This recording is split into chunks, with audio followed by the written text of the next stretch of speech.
হরিশ্চন্দ্রপুর ১ নম্বর block গ্রামীণ হাসপাতালে এক সার্মেয় শাবকের প্রাণ বাঁচাতে অনন্য নজির করলেন স্বাস্থ্যকর্মীরা। মঙ্গলবার সন্ধ্যায় একটি নির্মীয়মান ভূগর্ভস্থ পাইপলাইনে পড়ে যায় কুকুরছানাটি। রাতভর পাইপলাইনে আটকে থাকা শাবকটির ওপর নজরদারি চালান স্বাস্থ্যকর্মীরা, নিশ্চিত করেন তার খাবার এবং জল।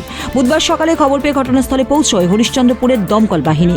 প্রায় ১৬ ঘন্টার রুদ্ধশ্বাস উৎকণ্ঠার পর পাইপলাইনের ভেতর থেকে একেবারে সুস্থ অবস্থায় উদ্ধার করা হয় শাবকটিকে। হাসপাতালে ভারপ্রাপ্ত বিএমওএইচ ডক্টর ছোটন মণ্ডল জানান, দমকল ও স্বাস্থ্যকর্মীদের যৌথ প্রচেষ্টায় অবলা প্রাণীটি রক্ষা পেয়েছে। এই মানবিক উদ্যোগ এলাকায় ব্যাপক প্রশংসা কুড়িয়েছে।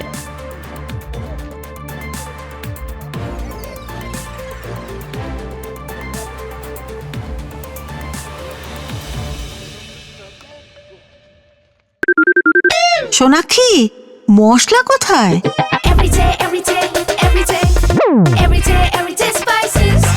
এভরিডে মশলা, দেশের স্বাদ।